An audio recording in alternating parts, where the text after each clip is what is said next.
Welcome back to the Energy Sovereignty Project and our closeout for the second week in September. Basically a continuation of our first week. We're seeing a return to some cooler weather. We've actually got some cloudy weather in the long range forecast, and so that's going to make next week a little interesting. A good opportunity again to see how the system handles entering into that shoulder period as we go into winter. But let's go ahead and head back to the studio and take a look at the second week in September.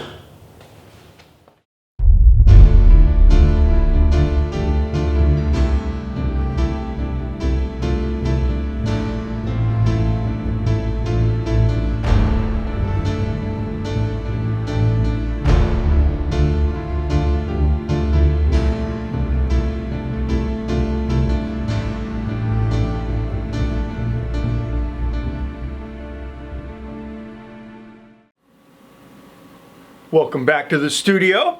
Let's get to this recap for the second week in September. So, a little bit of a boring week, which is kind of a nice thing to have something uneventful for a change. And we did start off with some cooler weather, and so then we returned to driving on sunlight, which was nice. And we did wind up ending the week with a little bit of supercharging, so let's get to it. So we start off with the 8th. That's where we left off, and basically good production for the day, not much home use, plenty in the battery. So we took a 100-mile slug from the system again to bring the car up to where I like it. I like to leave the car with a decent charge to it, and so as you'll see over the next couple of days, I put a bit in to bring it up to that 90% mark where I like to leave it. But total home use of 60.4 kilowatt hours. So we did tap into the previous couple of days overproduction a little bit to do that. 136 miles driven. That was that return trip from the Bay Area. And then the notes. So again, we get back and there isn't much left in the car if I do a round trip on sunlight. So when I return, I like to make sure that I put a slug into the car and make sure it doesn't sit overnight in a depleted state. So then that brings us to the 9th. And again, several cool days anticipated for this week, and so I put a healthy charge into the car because there was no danger in not making production.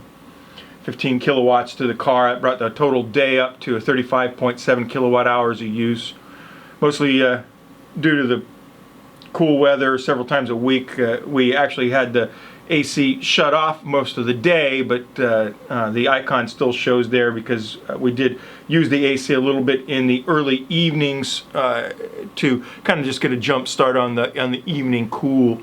But good use of the power wall, cycling 40 to it and 25 out of it. And the notes, again, 15 kilowatt hours to the car. Not a lot of driving today, pretty typical day. And that gave me a chance to get the car up to that 90% charge where I like to have it. And then we have the 10th. Another excellent day of production for this time of year, just under 50 kilowatt hours. 18 kilowatt hours to the vehicle to cover the driving use for the day, and again, working the power wall. Charging in the morning and then allowing the batteries to recover during the day, and this kind of highlights what the hell we even got the batteries for. Convenience. We use the sun when it's convenient, not when it's shining. Let you look at that for a second. And then the notes. Just the vehicle data here. Nothing really to see. Nice, cool, sunny September day. Give you a second with that. And then the 11th, again, good production, just under 50 kilowatt hours of production. A little hazy today, decent amount of driving. Minimal charge put, so that contributed to that rather low home usage, only 22.3 kilowatt hours by the home itself, and then 7 kilowatt hours to the car. And give you a second with that. And then the notes. The reason for the 7 kilowatt hours, as you see here, that we did a charge in the morning and then I wound up working late, and so when I got back I didn't want to have the charge split over the course of the 2 days, so I just set the car to charge after midnight, and so then the remainder of that charge shows up here on the 12th. And so again, the system had depleted naturally due to the home use to about 32%, but then early in the morning it was just finishing its charge when I got ready to leave for the studio. Decent production for the day, 47.1 kilowatt hours, and that finished the day with the system at about half charged. And then the notes. Again, showing up early morning charge there, that 20 kilowatt hours. And then I had an out-of-town trip planned again for the following day, so it was important to keep the car mostly topped off so that I wouldn't have to charge very much on the following day, which is the 13th. 18 kilowatt hours to the car just before we started off, and that brought us to 100% charge. And then we set off to the Bay Area. So we had a good production for the day. We ended our total solar day at 40% in the system.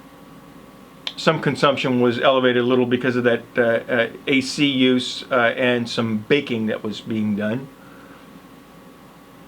Give you a second with that. And then the notes.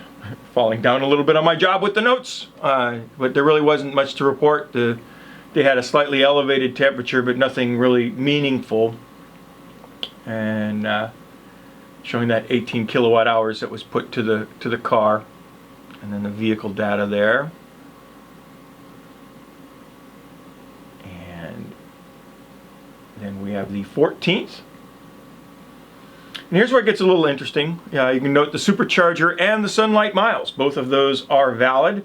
I had returned from the Bay Area and then immediately had to head out. I had got an invitation from some friends of mine to go wine tasting with them. So these things happen. We're not going to not take the car just because it's not full of sunlight. So we did a quick supercharger session and got enough in the car to accomplish the day. I'll let you look at that a second. And then the notes, again showing that little bit of a split there, 4 kilowatt hours when I got back. Took a quick shower and changed my clothes, and by then the car had put in about 4 kilowatt hours, and then I went and shot over to do a quick supercharger session. Needed that 4 kilowatts too to get to that 4 kilowatt hours too to get to the supercharger, that's for sure. Okay, and so then here we have the 15th. Some rainy weather creeping in to round out the week. And then as you can see, we barely made it through the evening. The temperatures, again, we get to that warm and muggy thing that we discussed the previous month several times, where you just don't have enough of a breeze to blow any cool air into the house, and therefore there really isn't any cool air to circulate, so you just rely on the air conditioning. But as you can see, the 15th itself was rainy and cloudy, and the temperatures were significantly lower, and so we actually did turn the AC system off for the day. And the notes, basically just that. Forecast for the following week was good, pretty good weather, aside from the day after this, the 16th, was supposed to be a little raining, but that rounds out a bit of a boring second week recap. To be honest, I kind of like it that way rather than anything crazy going on. But thanks for joining us, and as always, good luck with your own systems. Thank you for following along. If this is something that you've managed to just stumble on that you like to follow along. Feel free to go back and see what brought us to this point. We've come a long way by now. It's September. We actually only got a few more months left in the Energy Sovereignty Project. And then, of course, I'm looking forward to doing a whole series of closeout videos on everything that we've learned. I mean, the system really has taught us so much. I'm just very grateful to have been able to bring this all to you. It's been fun so far. So until next time, thanks for joining in.